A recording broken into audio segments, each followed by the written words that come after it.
आज मी तुम्हाला एकदम चटपटीत रेसिपी बनवून दाखवणार आहे। त्यासाठी बघा लोखंडी तव्यामध्ये मी थोडं तेल घेतलं होतं आणि ह्या तेलामध्ये मी पापड कणे फ्राय करून घेतलेले आहेत। एकदम थोडं तेल घेतलं होतं तर त्यातच आपल्याला बनवायचं। त्यात पहिलं थोडंसं मी टाकणार आहे जिरं, एक मोठ्या आकाराचा कांदा चांगला भाजून घ्यायचा। कांदा बघा मस्त असा भाजून घेतलेला आहे। त्याच्यामध्ये आपल्याला टाकायचे ठेचा। तर ह्या 6 मिरच्या घेतल्या होत्या मी, तिखटवाल्या घेतल्या होत्या। 3 तिखटवाले आहेत त्या आणि 3 कमी तिखटवाले आहेत आणि त्याच्यामध्ये एक गड्डी लसूण आणि एकदम थोडंसं जिरं। मिरची पण भाजून घेतली होती आणि हलकासा लसूण पण भाजून घेतला होता आणि ते सगळं मी कुटून घेतलेलं आहे। आता ह्याला काय करायचं, पहिलं हलकंसं भाजून घ्यायचं, हलकंसं परतून घेतलेलं आहे। कारण की आपली मिरची लसूण मी तर भाजून घेतला होता। कच्चा जर असेल तुमच्याकडे ठेचा तर तो जरी टाकला तरी पण चालू शकतं, जरी बनवलेला ठेचा असला तर, किंवा कच्ची मिरची कुटून जरी टाकली तर चालेल।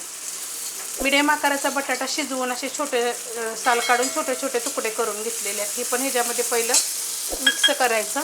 त्याच्यामध्ये थोडंसं आपल्याला टाकायचे मीठ, कारण आपल्या पापडाला पण मीठ असतं त्यामुळे खरटपणा होईल जास्त, तर त्या पद्धतीनं थोडंसं कमी जास्त करू शकता।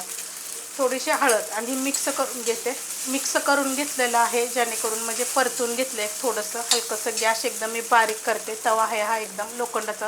ह्याच्यामध्ये आता काय करायचं, असे चुरून टाकायचे। उडदाचे पापड आहेत, उडदाचे पापड कसे बनवायचे त्याच्या पण मी रेसिपी अपलोड केलेला आहे।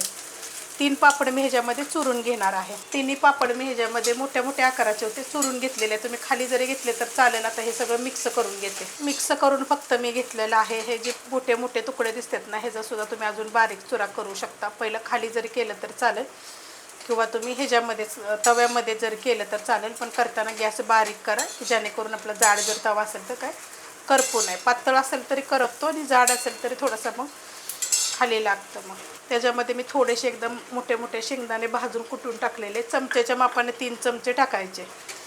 मस्त असं बघा परतून घेते आता। मस्त असं बघा 2 मिनटं मी परतून घेतलेलं आहे बारीक गॅसवर, कारण की हा तवा खूप जाड आहे, एकदम कोरडं कोरडं होतं। ही जी आता पापड जे आहे का नाही, तर 1-2 मिनटं परतल्यानंतर बघा असे थोडेसे सॉफ्ट होतात, पण हे खायला खूप छान लागतं। तर एकदम चुरा जरी केला नाही, जास्त चुरा नाही, म्हणजे असं हे बघा असं छोटा छोटा एवढे तुकडे केले तरी चालतील, पण मला हे अशा पद्धतीनं आवडतं।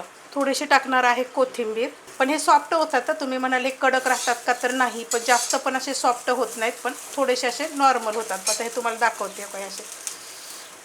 आणि कसं माहिती आहे का, जेवताना हे पापड टाकून तुम्ही जर हे काय परतलं तरी पण चालेल, पण हे जे होतं ना खूप चविष्ट होतं बरं का। एकदा जरूर तुम्ही अशा पद्धतीनं झटपट असं करून बघा तोंडी लावायसाठी जेवताना। जर भाजीला आता पावसाळ्याच्या दिवसात जर काय आणलं नसेल तर घरात बटाटे असतात, पापड असतात, तर तुम्ही असं करून बघा। रेसिपी कशी वाटली मला कमेंट करून सांगा। रेसिपी आवडली तर लाईक करा, सबस्क्राईब करा, कमेंट करा आणि शेअर बी करा।